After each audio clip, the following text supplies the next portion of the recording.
ब्रह्मा का पिता है, कौन विष्णु की मां, शंकर का दादा कौन है, हमको दे बता। ये जानने के लिए कृपया सुनिए। जगत गुरु तत्वदर्शी संत रामपाल जी महाराज के अमृत वचन सर्व पवित्र धर्मों के पवित्र शास्त्रों के आधार पर। श्री कृष्ण जी ने समाधान बताया था, जमुना में स्नान कर लो, तुम्हारा वो पाप नाश हो जाएगा। पाप नाश तो हुआ नहीं, पर यादव कुल का नाश हो गया वहां पर। इनके बताए समाधान ऐसे है। अब फिर श्री कृष्ण जी का नंबर आना ही था। वो चला, वहां जाकर देखा, उसने ऐसा लिखा विष्णु पुराण के अंदर, दिखाऊंगा कभी आपको, हमने अध्यात्म ज्ञान चर्चा में उसका प्रमाण भी दे रखा है। अब श्री कृष्ण जी ने देखा कि कुछ बच गए यादव, उसने खुद वो पाड़े सरकंडे, उनके बन गए वो मूसल से, वो श्री कृष्ण ने हमारे शेष बचे हुए। बताया कोई बात थी, अपने कुल ना पनाश करे तो श्री कृष्ण नहीं, उसमें काल आजा था और वो करे था सारा नाश, क्योंकि उसने तो ठेका ले रखा हमें मारने का और पैदा करने का। फिर श्री कृष्ण जी बच गए एकले। वो जा लेटे एक वृक्ष के नीचे, उनके पैर में पद्म था जो चमका करता था जैसे 100 वाट का बल्ब, और कहीं धूप में जग रहा हो या दिन के अंदर कोई वृक्ष के आसपास छाया में भी हो तो उसकी चमक होती है थोड़ी सी। तो श्री कृष्ण जी वृक्ष के नीचे लेटे हुए थे, पैर पे पैर रख के, तलवार सामने था, और वृक्ष की जो झुरमट थी, टहनियां काफी नीचे तक झुकी हुई थी ऐसे। और वो शिकारी जिसने वो कड़े का एक कड़ा जो घिसा नहीं था उसको निकाला था, उसका अपना तीर बनवा लिया था मछली से निकाल के, विषाक्त जहर से बुझा हुआ, उसको लिए फिर रहा था। उसने 12-1 बज गया शाम के, दोपहर पे 2 बज गए, उसको कोई शिकार मिला नहीं, शिकार के लिए घूम रहा था। उसने देखा उन वृक्षों की झुरमुटों के अंदर से एक नजर आया प्रकाश। उसने सोचा ये मृग है, हिरण की आंख चमक रही है। उसने सोचा ये भागना जा तो ठोक दे यहीं से। उसने वहीं से तीर ठोक दिया पत्तों के अंदर से, वो श्री कृष्ण जी के पैर पर लग गया। और जब कृष्ण जी करने लगे रे मर गया रे मर गया रे, तब उस शिकारी ने सोचा कोई मानस मर गया भाई। इधर साइड से आकर देखा श्री कृष्ण द्वारकाधीश तड़फ रहे, सर पे मुकुट था उनके। तब श्री कृष्ण जी से माफी मांगी कि राजन मेरे से धोखा हो गया, मैंने ऐसे ऐसे गलती धोखे से मार दिया, मेरी इच्छा नहीं थी आपको मारने की, ये तो विषाक्त है, अब इसका कोई विकल्प नहीं, आपकी मौत तो होगी ही होगी। श्री कृष्ण जी ने कहा क्योंकि काल के हाथ में बुद्धि है, उसका पिछला याद आ गई सारी कहानी कि भाई तेरा दोष नहीं है, तेरा और मेरा अकाउंट बराबर हो गया। अब ये बात उसके समझ में नहीं आ रही थी किसके, उस शिकारी के, कि आपका आप राजा में एक निर्धन व्यक्ति, आपका और मेरा क्या लेन देन था कि भाई त्रेता युग में तू सुग्रीव का भाई था बाली, और मैंने तुझे ऐसे ही मारा था एक वृक्ष की ओट लेकर धोखे से, और वो टिट फॉर टैट आज बराबर हो गया भाई, तेरा कोई दोष नहीं, तू जा। कहते बदला कहीं ना जात है ये 3 लोक के मां, और सतगुरु मेरे कबीर से तो सतलोक में जा। इन बदलों कबीर साहब काट सकते हैं।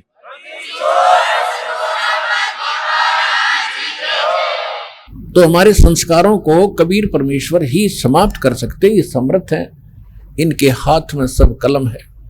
अब कहने का भाव ये पुण्यात्माओं, इस प्रकार श्री कृष्ण जी का अंत हुआ, और द्वापर युग में परमात्मा ने और भी बहुत सी लीलाएं की हैं। जैसे एक इंद्रमती नाम की रानी थी।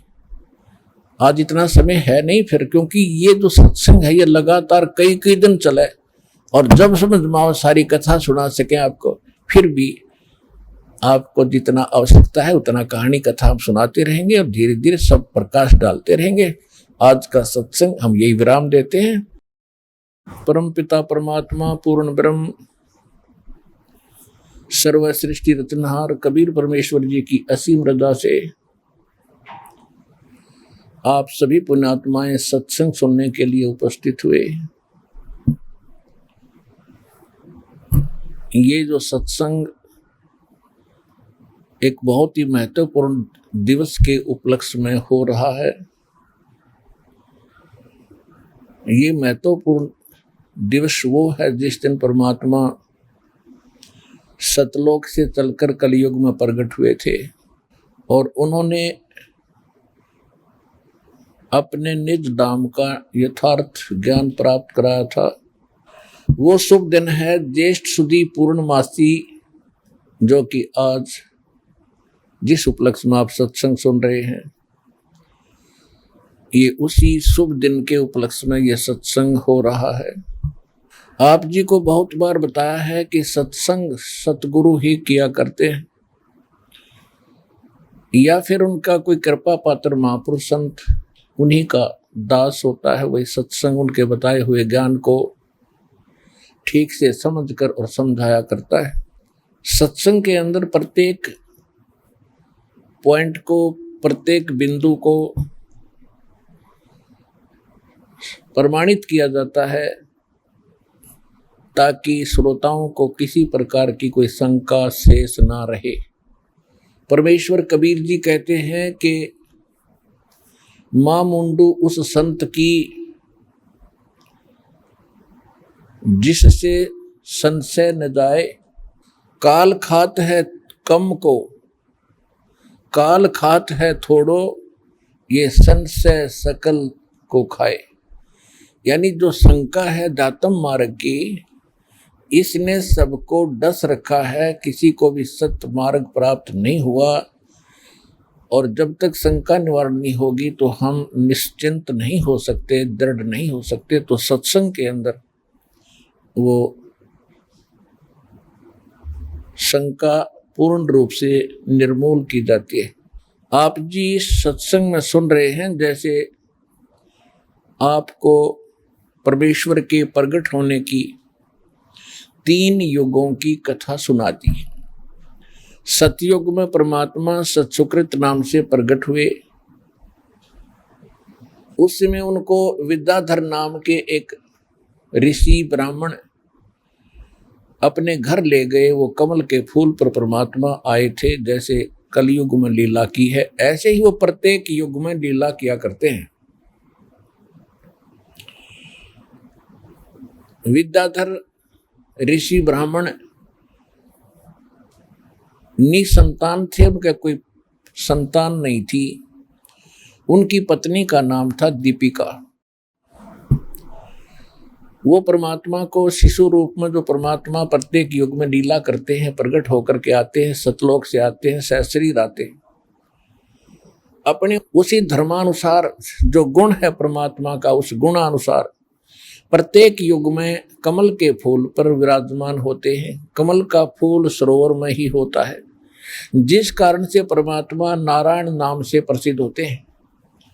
और हमने नारायण मान लिया था श्री विष्णु जी को, और हम भगवान परमात्मा मानते थे शंकर जी को भी। तो इसका मतलब ये हुआ कि शंकर जी नारायण नहीं थे यदि विष्णु जी को हम नारायण माने। तो ये हमारा इनकम्प्लीट स्पिरिचुअल नॉलेज था। हमारे धर्म गुरुओं को ज्ञान था नहीं, वो हमारे को ऐसे ही भ्रमित करते रहे। तो नारायण ये कबीर परमात्मा है, प्रत्येक युग में अपने सतलोक से चलकर आते हैं, सहशरीर एक शिशु रूप धारण करके। वैसे तो परमात्मा जब भी प्रकट होते हैं ऐसे आ जाते हैं, जब चाहे आ जाते हैं, लेकिन एक लीला करते हैं, प्रत्येक युग में एक शिशु रूप धारण करके आते हैं, कमल के फूल पर विराजमान होते हैं। वहां से कोई निसंतान दंपत्ति उन्हें उठा ले जाते हैं। तो ऐसे ही द्वापर युग के अंदर एक वेदविज नाम के ब्राह्मण, उनकी पत्नी का नाम था सूर्या। ये दोनों ही निसंतान थे। परमात्मा ऐसे ही सतलोक से आकर प्रकट हुए थे, कमल के फूल पर शिशु रूप धारण करके विराजमान हुए थे। और परमात्मा परमेश्वर कबीर जी की प्रत्येक युग में जब शिशु रूप धारण करके आते हैं, उनके परवरिश की लीला कंवारी गायों के द्वारा होती है। इसलिए ऋग्वेद मंडल नंबर 9 सूक्त 1 मंत्र 9 में ये स्पष्ट किया हुआ है कि जब परमात्मा अमर पुरुष शिशु रूप धारण करके प्रकट होता है, उस समय उनके परवरिश की लीला कंवारी गायों द्वारा होती है। तो वेद परमात्मा का भेद है, परमात्मा की महिमा का इतिहास है, एक सदग्रंथ है। और जिस परमात्मा की महिमा, जिसने जो लीला की है वो वेदों से मेल खाती है, तो वो है परमात्मा, जिसके विषय में वेद बताते हैं, आज तक गुण गाते रहे। तो इसी प्रकार आपको सत्संग के माध्यम से प्रमाणित किया जाता है कि परमात्मा कौन है, कैसा है, कहाँ रहता है। तो अभी तक तो आपको इतिहास बताए सतयुग त्रेता द्वापर के। सतयुग त्रेता द्वापर में परमात्मा ने जो लीलाएं की उनकी भी जानकारी आप जी को दी, लेकिन उस समय के जो प्रत्यक्ष दृष्टा थे उनका अब आपके सामने कोई ऐसा इतिहास या कोई ऐसा प्रमाण नहीं है जिसके विषय में आपको ये प्रमाणित किया जाए कि उस समय उनसे मिले। उनका कोई चिन्ह नहीं है, अब वो चिन्ह नहीं रहा। अब कलयुग के अंदर परमात्मा कैसे प्रकट हुए, और वो हमारे पास चिन्ह है। और कबीर परमात्मा है। कौन से कबीर? जो काशी के अंदर धानक रूप में, दुल्हे रूप में परमात्मा लीला किया करते थे। उनको केवल एक कवि कह करके हमने उनके इतिहास को बंद करके रख दिया था, और ये सोच रहे थे वो धानक है, वो दुल्हा है। वो धानक था, दुल्हा था, एक शूद्र था, कवि था, बस इतना सा था। बाकी दोहे दाहे उनके अच्छे थे। फिर उनके दोहों के साथ हम अन्य कवियों के भी दोहे पढ़ा करते थे स्कूल में। तो हमने ये मान लिया था ये एक ही सतर के कवि हैं, ये भगवान परमात्मा नहीं है। हम परमात्मा मानते थे श्री राम, श्री कृष्ण, श्री विष्णु जी को, शंकर जी को। अब वो हमने कैसे परमात्मा माने थे? लोक वेद से, दंत कथा से, सुने सुनाए ज्ञान से जो व्यर्थ था। इनको अजरो अमर कहा जाता था, इनके कोई माता पिता नहीं है। कलयुग के अंदर परमात्मा कैसे प्रकट हुए और उनको किसने देखा? पुणात्माओं किसी को प्रमाणित करने के लिए तो सबसे पहले तो हमारे वेद हैं, जो हमारे सदग्रंथ हैं, जिनके आधार से आज तक हम परमात्मा की महिमा सत्य मानते रहे कि ये वेदों में लिखा है, वो भगवान का गुणगान है। परमात्मा कैसा है, कहाँ रहता है और क्या करता है और कैसे मिलता है, ये तो हमारी एक थ्योरी है, थ्योरी जिसको एक लेख लिखे हुए हैं।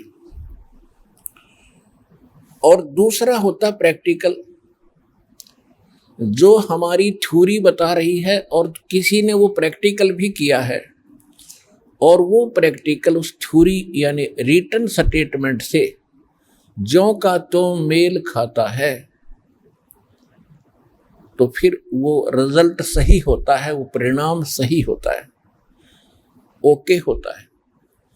तो आप जी को वेदों से भी और साथ में जिन्होंने प्रैक्टिकल किया है कि परमात्मा कौन है, वो कैसे मिलता है, कहाँ रहता है, कैसा है, उसका भी आपको साथ साथ प्रमाण दिया जाएगा। तो सबसे पहले आपको परमात्मा कबीर जी कलयुग में प्रकट हुए उसका थोड़ा सा ज्ञान कराते हैं।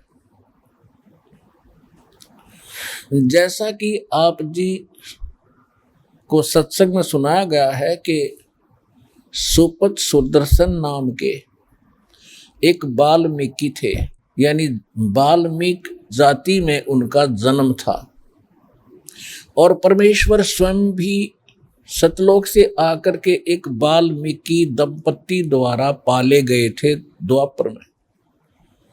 उनका नाम था भिक्षु राम और पत्नी का नाम था सुखवंती। वो निसंतान थे, परमात्मा को शिशु रूप में, बालक रूप में घर ले आए थे। कुंवारी गायों से उनकी परवरिश की लीला हुई थी। तो जो सुदर्शन जी ने परमात्मा को जाना था और उनको सचखंड सतलोक ले जाकर वापस छोड़ा था, तो परमेश्वर कहते हैं जो देखेगा मेरे धाम को, कबीर साहब कहते हैं कि जो मेरे उस लोक को देख लेगा, जहां सब सुख है, जहां मैं रहता हूं, मेरे उस सिंहासन से परिचित हो जाएगा, मेरे निज धाम से, तो वो जानत है मुझ, वो मुझे समझ जाएगा कि कबीर इज गॉड। और गरीबदास तो से कहूं सुन गायत्री गुज। कबीर परमेश्वर जी ने अपनी प्यारी आत्मा आदरणीय गरीबदास साहिब जी से कहा था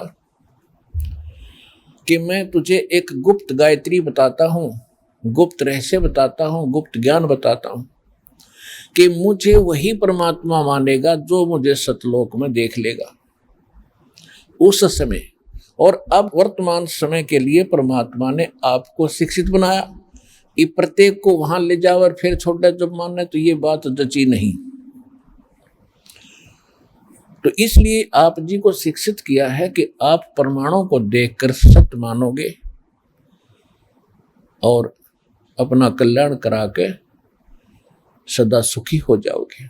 तो सुदर्शन जी को तो दृढ़ विश्वास हो गया था कि करुणा में केवल वाल्मीकि नहीं है, ये भगवान है, परमात्मा है। यही परमात्मा सतयुग त्रेता में ब्राह्मण कहलाए, ऋषि के घर प्रवेश हुई तो ऋषि मुनिंद्र और ऋषि सतसुकृत नाम से प्रसिद्ध हुए थे। द्वापर में वाल्मीकि नाम से प्रसिद्ध हुए थे, वाल्मीकि जाति में प्रकट होने के कारण, वहां प्रवेश होने के कारण। तो सुदर्शन जी को विश्वास दृढ़ हो गया था, लेकिन उसके माता पिता ने परमेश्वर कबीर जी को भगवान स्वीकार नहीं किया था। किसके माता पिता ने? सुदर्शन जी के माता पिता ने। और सुदर्शन जी के बार बार विनय करने के बाद भी वो दोनों नहीं मानी थी, कति नहीं माने कि नहीं भाई झूठ बोल रहे तू, तेरी बात में हम नहीं मानेंगे बेटा। राम और कृष्ण, यानी कृष्ण तो था ही उस समय, उनका बोलबाला हो रहा था, लेकिन श्री राम की तो वह खूब पुजारी थे। विष्णु और शंकर जी से ऊपर कोई भगवान नहीं है। और फिर उनकी मृत्यु होगी। मृत्यु के उपरांत परमात्मा ने कहा था कि सुदर्शन आप किस टेंशन में रहते हो, आपका भक्ति में भी मन कम है बेटा, आपको क्या चिंता खा रही है? क्या अपने माता पिता के दुख से दुखी है? अपने माता पिता की मृत्यु से दुखी है तू? तुम्हें उनकी याद आती है क्या? सुदर्शन जी ने कहा था कि हे परवरदिगार, आप अंतर्यामी हैं, दास को उनकी याद नहीं आ रही, वो तो वृद्ध इतने हो गए थे, उनका जाने का समय सही था। मुझे टेंशन ये खा रही है कि इतनी अच्छी आत्मा, कभी किसी की आत्मा तो खाई नहीं, अपना हैंड टू माउथ और करके खाया, कभी किसी को सपने में भी कष्ट उन्होंने नहीं दिया, और ऐसी अच्छी आत्मा और बगैर भक्ति के चली गई। परमात्मा, मुझे ये दुख, ये टेंशन खा रही है।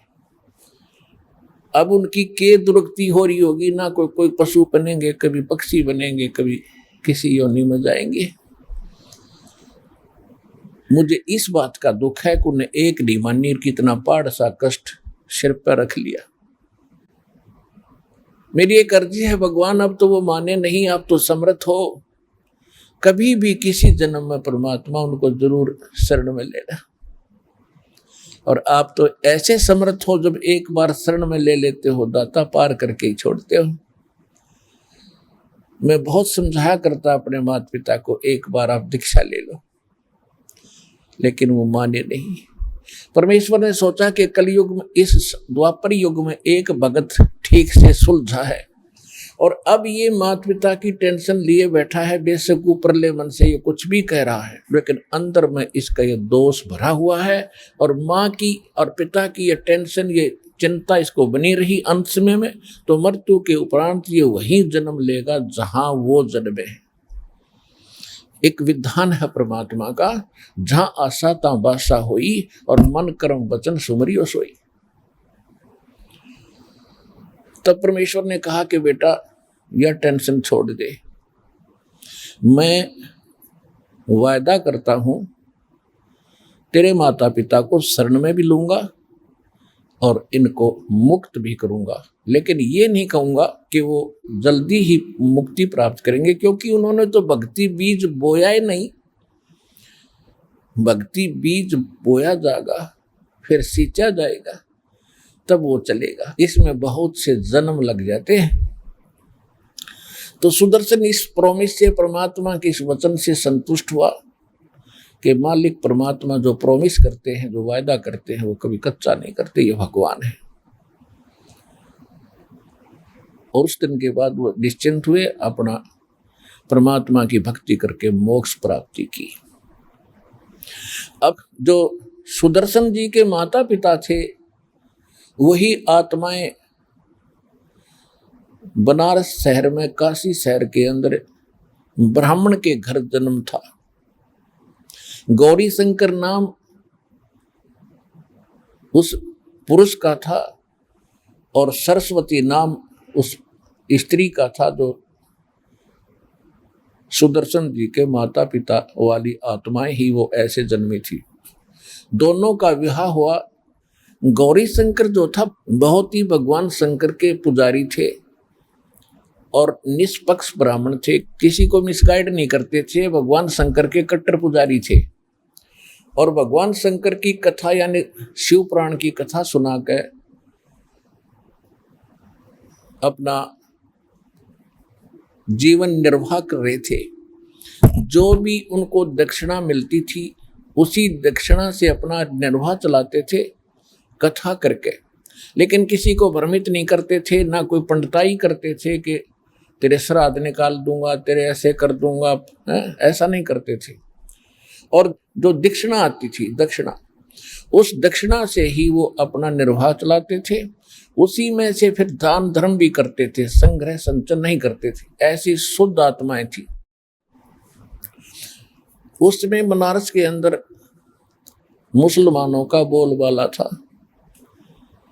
मुसलमान, दिल्ली के बादशाह मुसलमान ही हुआ करते थे और मुसलमान ये दाव देखा करते थे कि जो हिंदू धर्म का ज्यादा प्रचार करता है उसको पहले कंडम किया जाए। गौरी शंकर सरस्वती की बहुत महिमा थी काशी में, कि बड़े निष्पक्ष ब्राह्मण हैं, बड़े अच्छी कथा सुनाते हैं, निष्पक्ष और निस्वार्थ कथा करते हैं, किसी से कुछ मांगते नहीं, अपनी स्वेच्छा से कोई आ जाता है तो उसी से वो संतुष्ट रहते हैं। इस बात से अन्य जो पंडिताई करने वाले पांडे थे, उन पांडवों को ईर्ष्या घनी थी उस गौरी शंकर जी से, कि सभी लोग इसकी महिमा गाते हैं, इसको बहुत दान दक्षिणा देते हैं, वो ईर्ष्या करते थे। इस बात का ज्ञान था काशी बनारस के मुसलमान काजी और मुल्लाओं को। उन्होंने देखा कि ये जो मुख्य पांडे हैं और मुख्य पांडे ब्राह्मण और मुल्ला और काजी पूरे मुसलमान धर्म को मिसगाइड रखते थे और ब्राह्मण ये हिंदू धर्म को मिसगाइड रखते थे, भ्रमित रखते थे। और ये लड़ाई भी हमारी आपस में यही कराते थे, अपने स्वार्थवश। तो मुल्ला और काजियों को ये ज्ञान था कि गौरी शंकर से यहाँ के मुख्य पांडे खूब ईर्ष्या करते हैं। इसका लाभ उठाया कि गौरी शंकर और सरस्वती जी को जबरदस्ती मुसलमान बना दिया। उनके घर पर अपना जूठा पानी फेंक दिया, उनके मुंह में डाल दिया और देखने वाले ब्राह्मण देख रहे थे। उन पांडवों ने जब पता चला कि मुसलमान बना दिया गया है, गौरी शंकर और सरस्वती ब्राह्मण को मुसलमान बन गया, उसका दीन भ्रष्ट हो गया, ऐसा वो कहने लगे।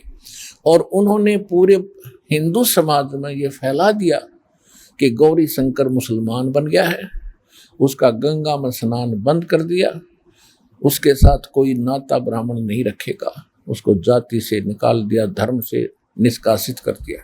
अब सबसे बड़ी समस्या आई गौरी शंकर के सामने, निर्वाह की जो दक्षिणा आती थी वो बंद होगी।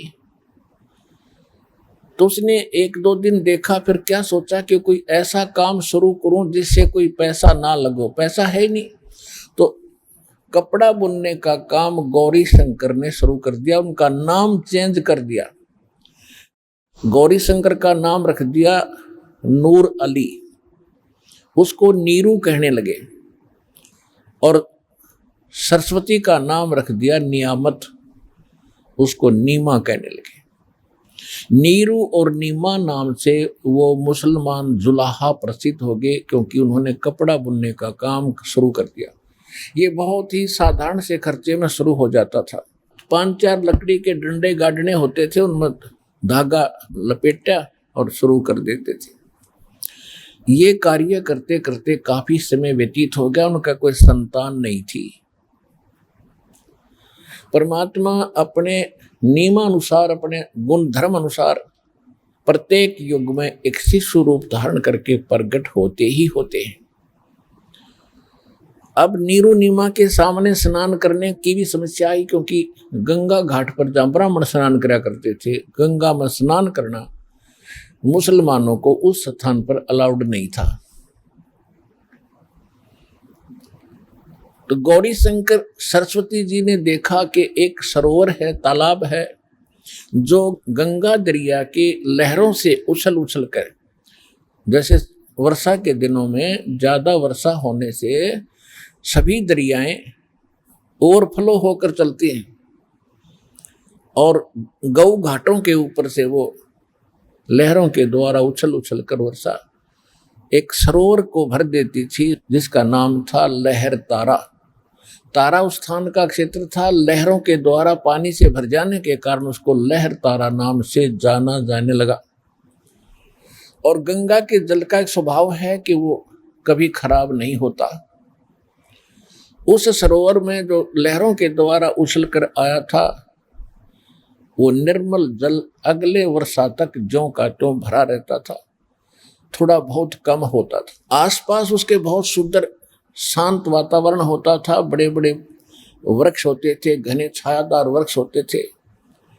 तो नीरू नीमा ने वो स्थान सेलेक्ट किया सुबह सुबह स्नान करने के लिए, जो नीरू नीमा की झोंपड़ी से लगभग 4 किलोमीटर दूर था, यानी नगरी से ही बाहर था। तो प्रतिदिन वो वहां स्नान करके आते रहे, दोनों जने जाते थे। वो भले ही मुसलमान बन गए थे, लेकिन शंकर भगवान उनके हृदय से आज भी उतरा नहीं था। उधर से स्वामी रामानंद एक ब्राह्मण पंडित, वो द्राविड़ देश से चलकर काशी शहर में इसलिए आए कि ये काशी जो नगरी है, ये भगवान शिव की मानी जाती है, और भगवान शिव की नगरी में अन्य पाखंडी ब्राह्मणों ने अपनी बकवादें शुरू कर रखी हैं, सच्चाई को उन्होंने भुला दिया है।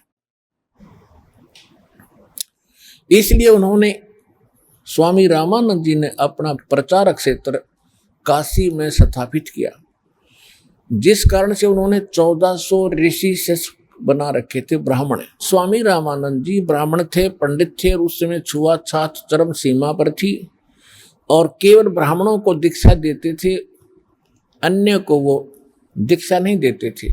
वैसे कोई जंतर मंत्र पूछने आता, कोई दुख संकट के लिए अर्जी लगाता, वो किसी जाति के आ जाते थे, दूर बैठा दिया जाता था। 20 फुट की दूरी पर उनका स्थान अलग से था, और उनको जो बताना होता बता देते, जैसा उनको लाभ हानि होती वो हो जाती। 1400 ऋषि ब्राह्मण वक्ता बना रखे थे, प्रचारक बना रखे थे, और 52 द्वारे लगाया करता था, 52 दरबार बना रखे थे उन्होंने, जहां पर वो रह कर स्वयं जाया करते थे। स्वामी रामानंद जी और स्वयं भी वहां सत्संग करके आते रहते थे।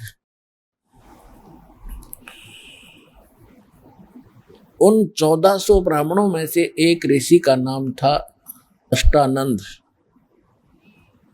अष्टानंद जी भी प्रतिदिन उसी सरोवर लहरतारा तालाब के ऊपर स्नान करने के लिए जाया करता था, और कुछ देर तक स्नान करने के बाद वहां के शांत वातावरण में सुबह सुबह प्राकृतिक सौंदर्य का नजारा भी लेता था, और साथ में अपने गुरु स्वामी रामानंद जी द्वारा बताई गई भक्ति, वो साधना भी वहां किया करता था। और उसी सरोवर पर ये नीरू और डीमा दोनों स्नान करने के लिए जाया करते थे। वैसे तो ये ब्राह्मण बहुत छुआछात किया करते थे, लेकिन परमात्मा की ऐसी रजा थी कि अष्टानंद स्नान करके नहा धो के अपना वक़्त से साधना करके आ जाता था। उसके बाद नीरू नीमा स्वाभाविक जाया करते थे। इनका कुछ ऐसा समय सेट हो रहा था कुदरती, नहीं तो ये ब्राह्मण लोग उस समय इतने हवा में उड़ रहे थे। यदि उस सरोवर में मुसलमानों भी धानक स्नान कर ले तो वो उसमें छुए भी कोई नहीं, पैर भी ना रखे, ऐसी भी स्थिति थी इनके मन में, गलत थी। पर परमात्मा ने अपना वो एविडेंस यानी विटनेस बनाना था अष्टानंद जी को, ऐसी सेटिंग रखी। अब ज्येष्ठ सुदी पूर्णमासी विक्रमी संवत 1455 और सन 1398 जेठ उतरते की पूर्णमासी,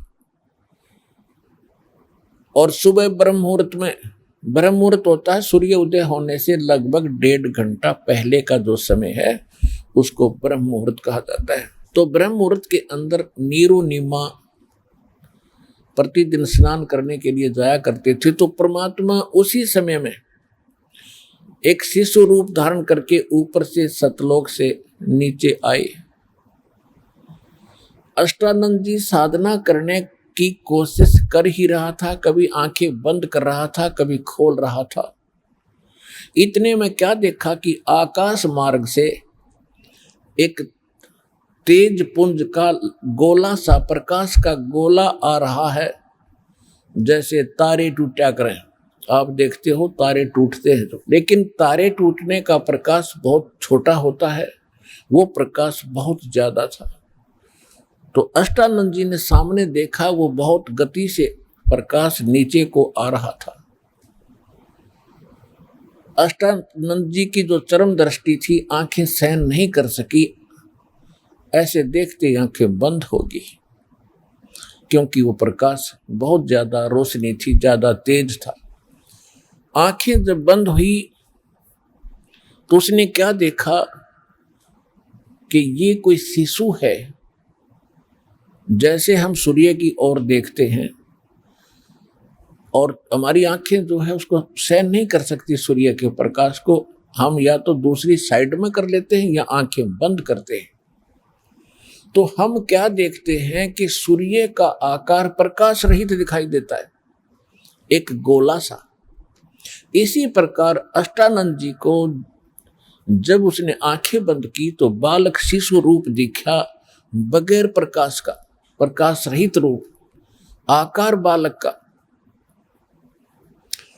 और जो ही जब उसने दोबारा आंखें खोली तो वो प्रकाश लहर तारा तालाब के अंदर एक कोने में सिमट गया था। ब्रह्म मुहूर्त के अंदर कुछ अंधेरा बहुत होता। अब अष्टानंद असमंजस में पड़ गया, आश्चर्यचकित हुआ कि ये क्या हुआ भाई।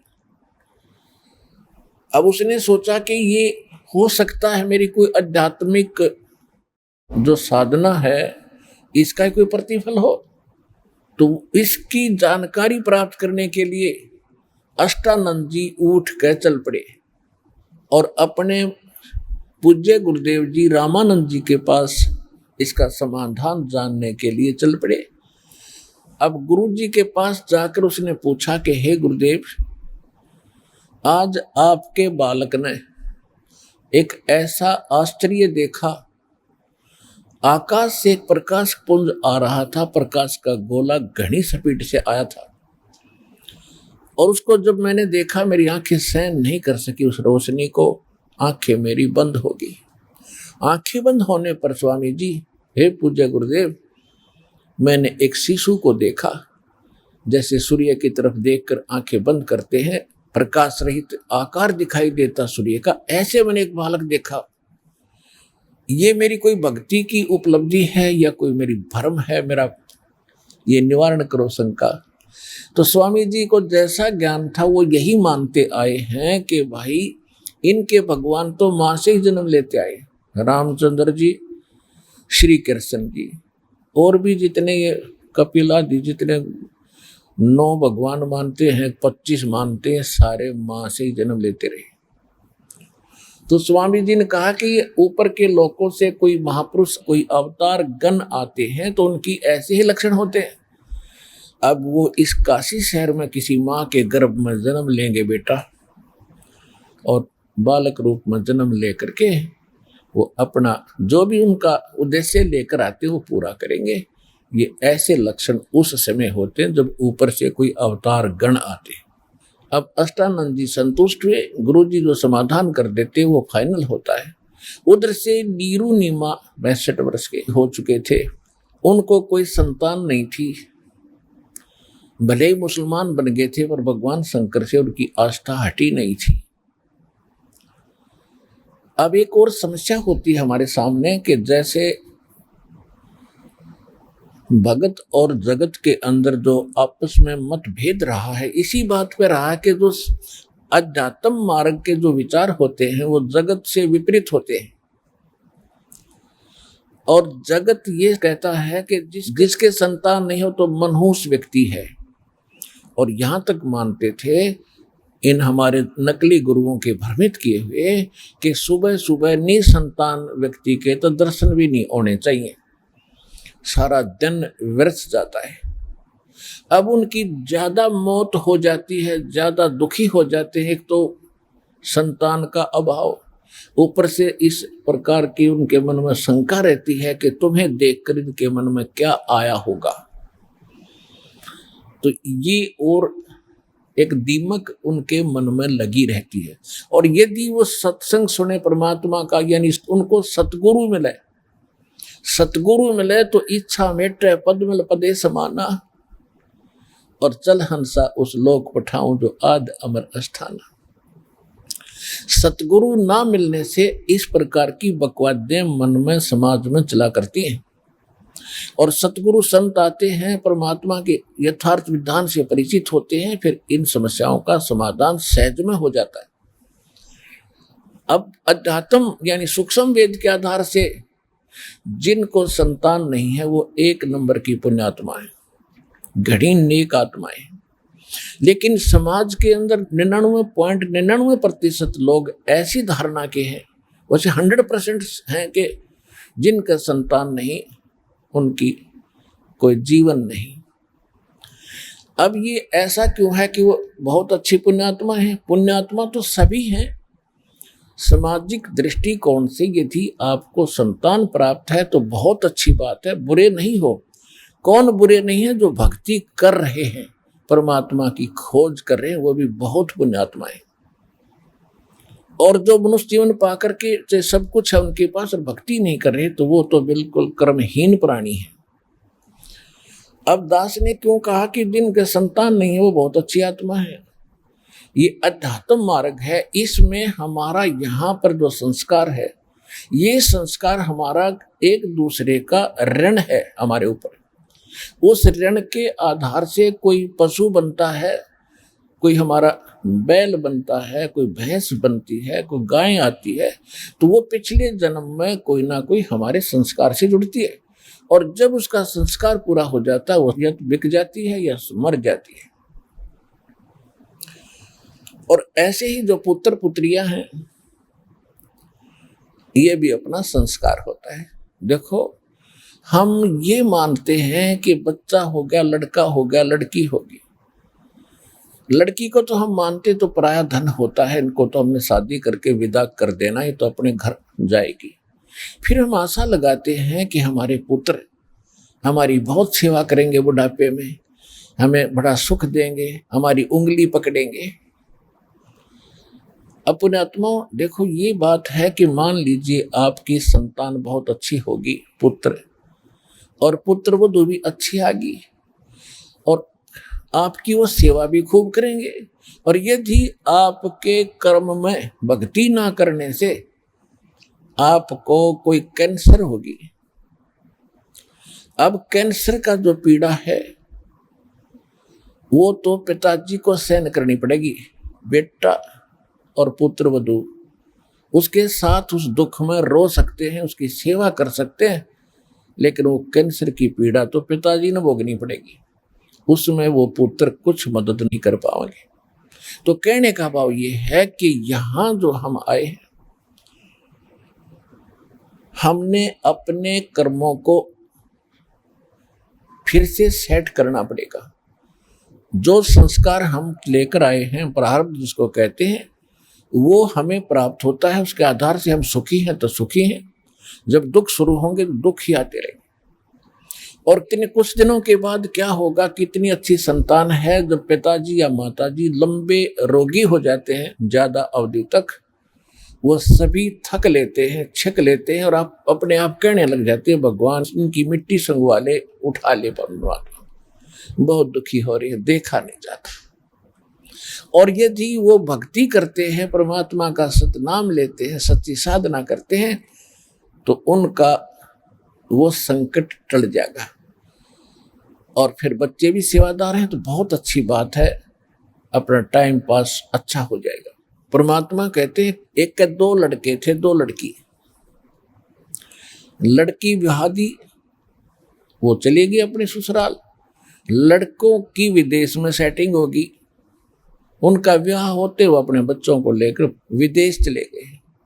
और बुढ़ा और बुढ़िया वहां बैठी डोगा ले, और उनको होगी बीपी की शिकायत, कभी उसको दौरे पड़े, कभी बुढ़िया ने दौरे पड़े, सब पड़ोसी उठा उठा ले जाए उनको, तो वह बेटे क्या काम आए जो अमेरिका में बैठे, उसके उनकी आस में जी रही थी, मेरा उंगली पकड़ेंगे, पकड़ ली उंगली उनने, वह बैठे विदेश में, रोज आया जाना, और उनको रोज आना चाहिए, जरूरत आवश्यकता।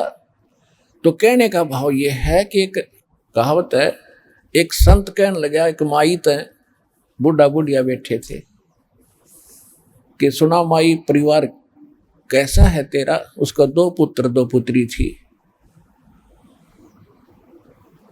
तो क्या कहती है कि दो बेटी जाई, दो जाए पूत, और बेटिया न तो जमाई लेगे, बहू लेगी पूत, अमरे ऊत के ऊत। ऊत बने जिसका संतान ना हो, उसको ऊत न पुता कहा करें, कि हम तो आज फिर ऊत के ऊत, बेटियों को तो जमाई दामाद लेगे, बहू लेगी पूत, हम तो दोनों रह गए ऊत के ऊत। तो कहने का भाव ये है कि ये संस्कार है आपका एक दूसरे के साथ जुड़ा हुआ।